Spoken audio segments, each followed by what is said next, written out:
Welcome to Vince Carter's greatest NBA stories. What was the most memorable part about that series with him? Him. If I had the ball, running the fast break, Vince Carter was on one end and Jesus was on the other one. I had to throw it to Vince Carter. When you really look at him and you think he's flying, how did he just do that? And Vince was that guy. The passion that stood out to me when I watched him after he dunked, after he made a big shot. You say Vince Carter brought out the best in you. How so? Well, I was always really competitive with Vince. You know, Vince is a special dunker, man. Did you see what he could do? He's a special dunker, man. He's a special dunker. I didn't want to do it because I knew, this is my teammate. Like, I see him every day and what he's capable of. He cocked that thing back on so hard, and I was like, oh, man. And then got in the post spin move and cocked it. Oh, boom, right? Right, we were celebrating two totally different things. Yeah. That's what's crazy. I was like, yeah, I made it. He was like, yeah, what? I'm like, yeah. But, bro, I didn't know I jumped over, buddy.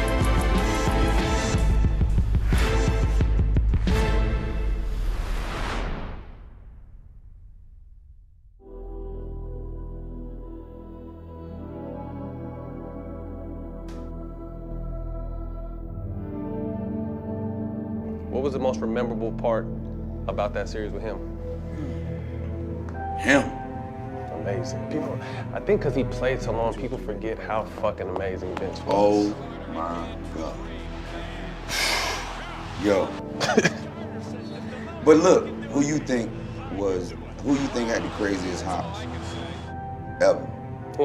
Him. You think him, right? Him. I love to watch him dunk. And I saw him do some things this summer that people haven't seen in the game.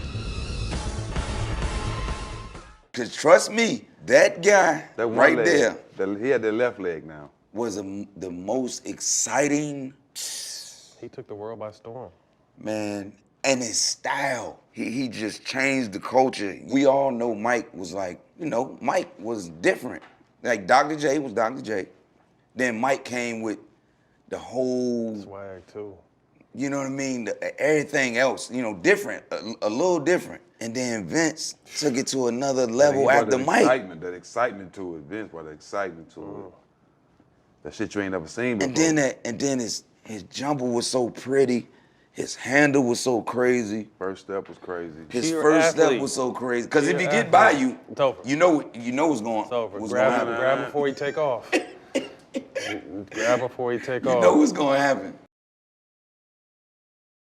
No doubt. Shaq, how about you, man? What's your favorite Vince Carter story? Well, it's a two-part story, but I'm going to make it quick. It was three guys that whenever I played against them, I let them do whatever they want to do. Vince, T-Mac, and White Chocolate. So D-Wade is going to remember this story. So, and I'm, telling Vince, like, yo, man, you got to do something. So Vince goes baseline against me. I got to flagrant him. He my man and all, but I'm like, I can't have Vince dunk on me. Flagrant. I get a foul.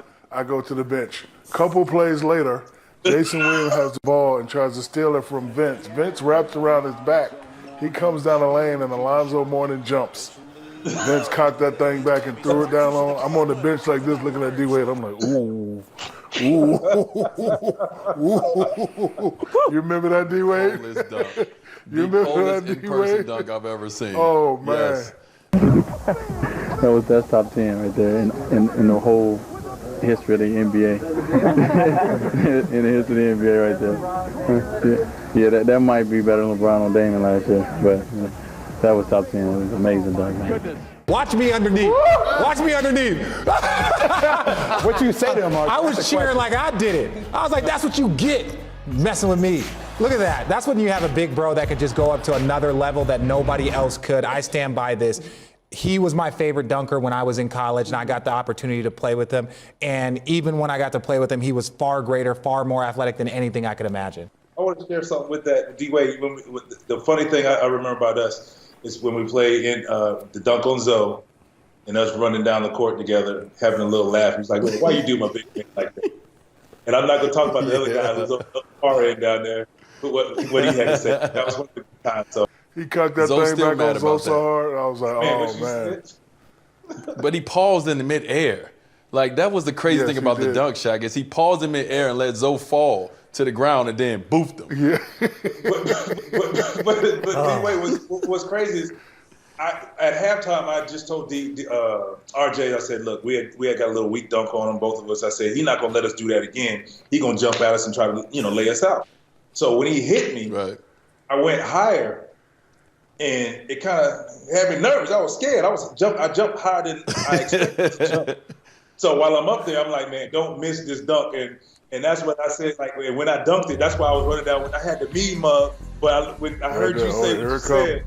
Ooh. So right there, when he hit me high, I was like, He's so disrespectful, bro. He didn't talk to me like that for as he shouldn't. 6-7 years. No. 6 or 7 years? He shouldn't. Not after that. I wouldn't Would you talk still to not be either. speaking No. now? It's a basketball player. He tried to block it. He's a shot blocker. Exactly. So it happened. But the fashion you done it. But I'm just saying. Why you just couldn't do it like Mutombo, just like Statue of Liberty and keep going up and down. No. Because I thought he was going to hurt me. I was protecting myself. Hit him, Protect yourself. caught back, and then dunked on him like this over the head. 6 or 7 years? It was like 6 or 7 years. I wish they could show our every face. shot, Shaq, I Zoe wish goes they out could of show frame. our face when that happened. right. You say Vince Carter brought out the best in you. How so? Well, I was always really competitive with Vince. Vince was a year ahead of me in high He's school. still playing, by the way. Which is unbelievable. I mean, I saw him windmill the other day, which just goes to his insane athletic ability. Yeah. Dominique Wilkins, Michael Jordan, Dr. J, Vince Carter, and yourself. Now, that is a powerhouse. You guys had all won dunk contests in the past, so I'm curious, in the prime of all those players' careers, who wins a dunk contest? Vince. Here is the man that this crowd wants to see. Here is Vince Carter with his first stop. Let's go home! Let's go home, ladies and gentlemen! A couple of tricks up my sleeve. I'm coming up with this stuff tonight, and it's working. It's over for people. Ain't no point total. He's off the chart. I mean, really off the chart. The arm in the rim, for instance. I didn't want to hear a ooh-ah. I wanted to hear nothing. I wanted the crowd to be in awe and not say a word.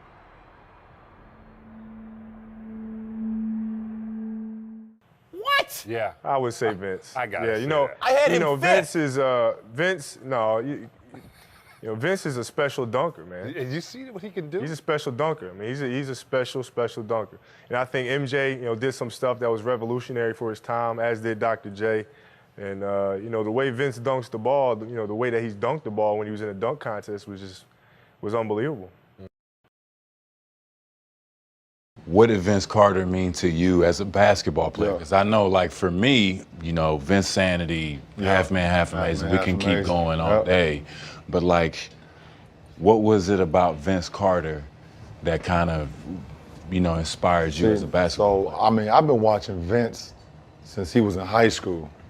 Even as a young kid, and watched him in the McDonald's game. Obviously, I followed him. I mean, I wanted to go to North Carolina at the time, so him going to Carolina, it was like, okay, watching Ed Cota throwing the lobs to him with him and Antoine Jamison and all those guys on that team. So when you're watching Vince, you are understanding this guy is bigger than North Carolina. He's the guy in a college game that gets about 12 to 14 points, but he has no business out here on this court. Yeah, for sure. He's out here just straight up. He's just straight for the conditioning. And when he gets to the next level, whoever gets him is gonna be special. So, for me and for all of us, it's something about basketball when a guy can literally, when you really look at him and you think he's flying, you're like, how did he just do that? And Vince was that guy. Vince was that guy where you like, if you get one dribble inside that three-point line, you better move. Even in college, right? Even in college. You better move or you're gonna be on the poster. And for a kid like myself who started to find his way with some athleticism, you looked at Vince like, damn, I ain't gonna be able to get to that point, but if I can get half or 3/4 of it, you know, then I'm doing something right. Vince had kids actually believing that they can jump if they put on a pair of Nike Shocks. Very true. Did I have a pair? You had a pair? I absolutely You had the white and green. I had white. No, I had everybody white didn't green. have a pair. Everybody had a pair. I didn't have a pair till I got Listen, drafted. I had a pair. Listen, if you, Vince really had you believing that the shock technology in those shoes would make you jump 100%. like that. No, 100%. He really had you believing that, man. Yeah, he really had you believing that. What was your first pair, though? What was your first pair? Mine was the black. The black and the silver with the Raptor color. Yeah, Raptors color. The shock was I in. didn't get them till the twos. The shock was White in and red. silver. What were they in your locker when you got drafted? Yeah. I got you.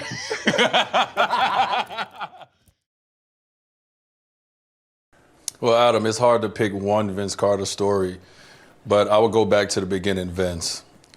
So 2000, 2001, I'm in Marquette University, and I'm redshirting. I'm sitting out.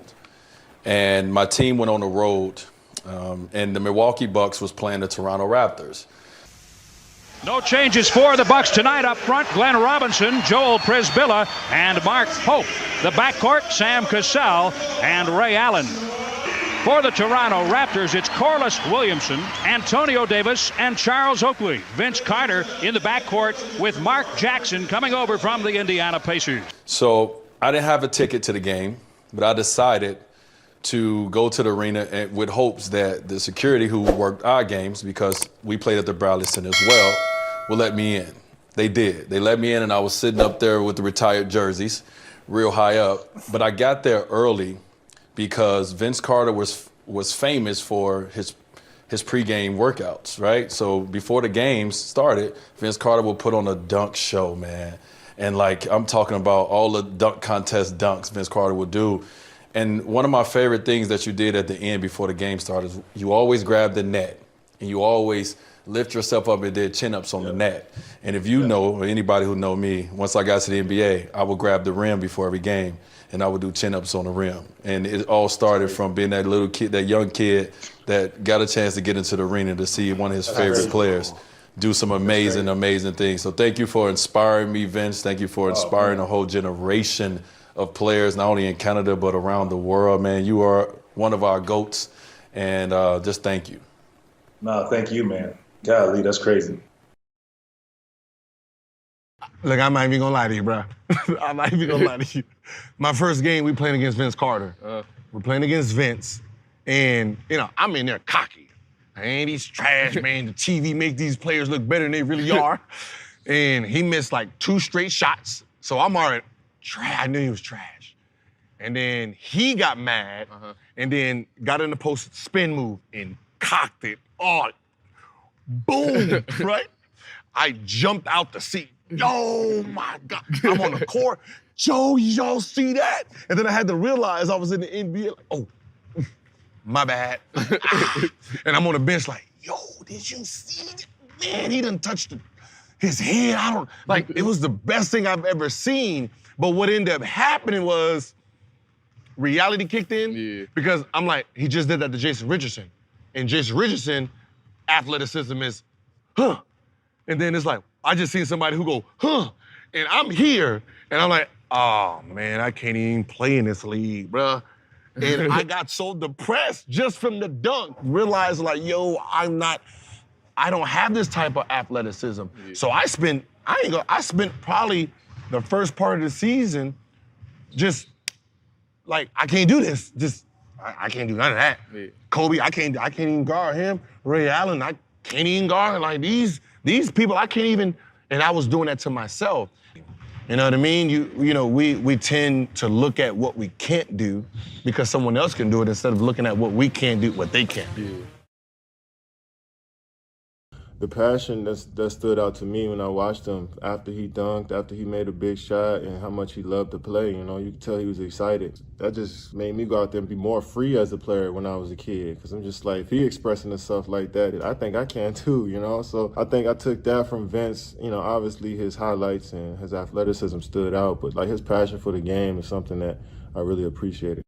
Golly, I mean, it's an honor. Like I say, I've watched Kevin obviously going against him and everything, and just think back to his career. Well, first of all, I'll say I once heard the whispers. Yeah, he got me right there on the crossover.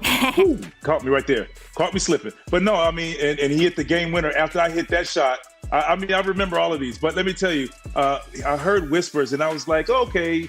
You know, he's a fan. Oh, I'm his favorite player. Okay, cool. Yeah, you know, but people say that, and then to actually hear it from the horse's mouth, I mean, it's unbelievable. And getting the opportunity to play against him, watching him as a rookie, and remember hearing how they said, could he survive in the league because he wasn't strong enough, and so on and so forth. To watch him grow into the best scorer in the game's history. I mean, offensively, what can he not do? I mean, he could do it all.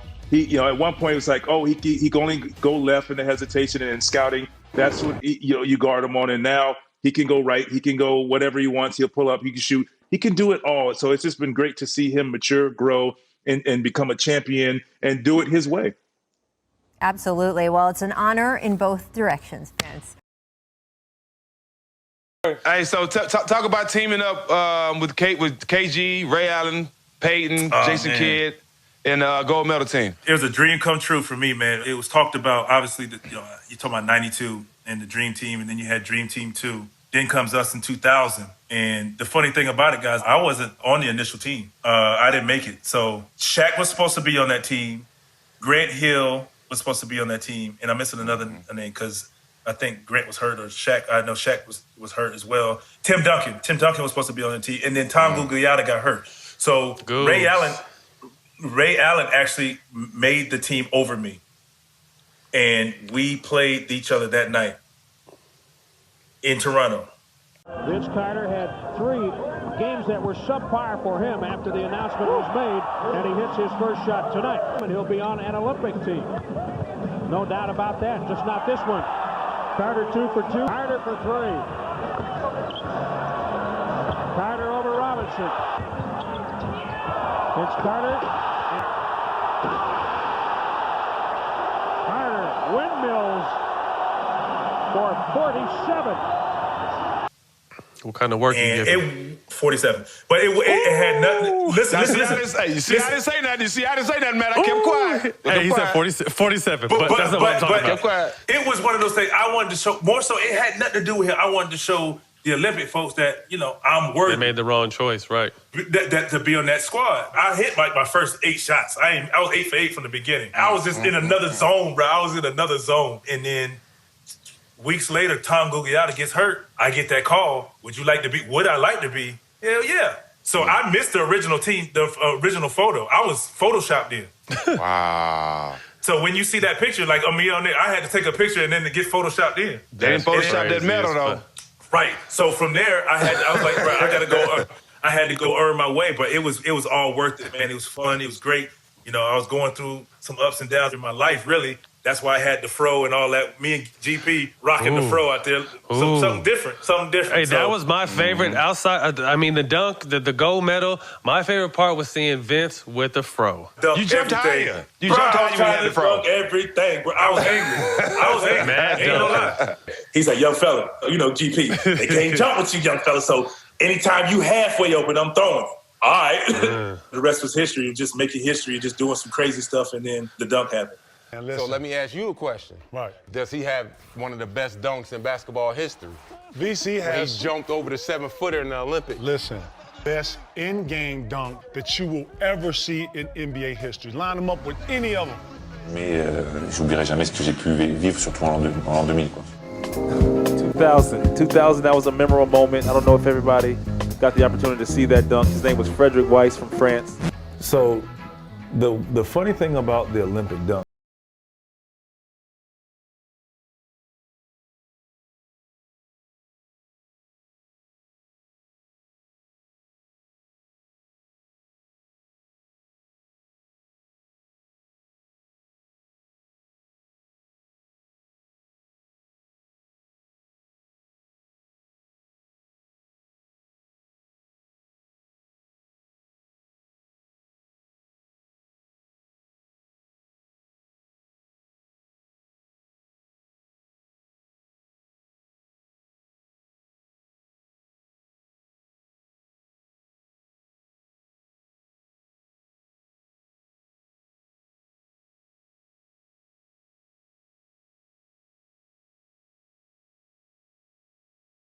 I said, whoa. And I see the rim. I don't see him. I see the rim. So I didn't pay attention to where I was jumping from. So you know the paint is different than the NBA. It's a different shape. It's wider. So in my mind, so when I jump, I see him, and all I remember, God's my witness.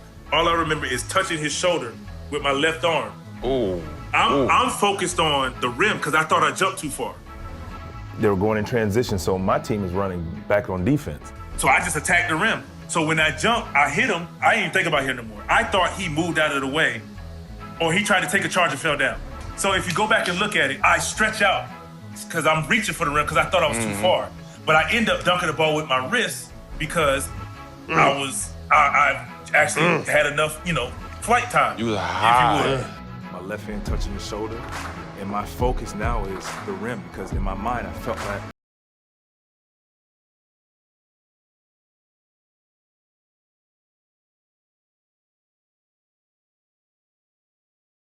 It's gonna be a highlight film forever.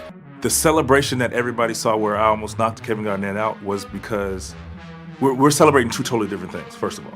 My celebration when I almost punched KG, I was celebrating that. I wasn't celebrating that I jumped over him because I didn't know. That's crazy. That was my favorite. That was my favorite part of the dunk, seeing you and KG. That was hard. That's what I'm KG, because KG went nuts.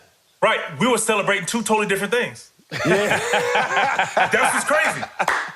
He was celebrating because he watched me jump over a 7-foot guy. I was celebrating because I did not think that I was going to make it, and I thought I was going to fall short of the rim and bust my face open and embarrass myself in front of the rest of the world. So I never actually knew I jumped over him until later on. Well, that's, after the like game. you said, that's all instinct. Yeah, that's nothing that's all that it you was. plan. That's nothing that you think about. I didn't even think I could do something like that. First of all, you just think about attacking around. That's you, it. You see a big guy, you say, "Oh, I'm gonna get him." I'm going right at him. I'm going right at him. That's That's it. Those things happen kind of organically. You can't plan that. If I had the ball, running the fast break, Vince Carter was on one end and Jesus was on the other one, I had to throw it to Vince Carter. I know that Michael, meant a lot for the NBA. And I think right now Vince is that same type of commodity. The comparison view is deja vu for Carter, who has been there, heard this before. It was more pressure coming out of high school into college, into North Carolina. That's when you started to hear it, and that's when I think a lot of pressure. Now it's like, I was just like, here we go again. No matter how breathless his play, how fair is it to mention Vince in the same breath? That is unfortunate because, as you know, no two players are alike, and the similarity may be exciting dunks, but they're a different type of players. I can see it, but let's not get ridiculous. You're talking about Michael Jordan. The difference in him is that Vince does not have the ball handling ability that MJ had, or understand what his shot selections are that MJ had a better feel for it. MJ is often imitated, never duplicated, but you have to say that he's the next thing close to a MJ. They can hang in the air, make other opponents just feel like scared or just don't want to be around them because they don't want to be on their poster. And it's tough. It's tough to be out there and try to come up with something that the fans haven't seen. Michael, move over. Somebody's coming to get your best dunk ever. How would you do in a dunk contest with Vince Carter today? Oh, I'm 37 years old. I think he'll have the advantage. But if you talk about when I was younger, I think we can have a really good competition. I'm referring to when you were younger. I think it would be fun. I think the fans would certainly get entertained. It doesn't matter who wins because you're going to see creativity at its best, I think it really shows us a part of your personality to some degree.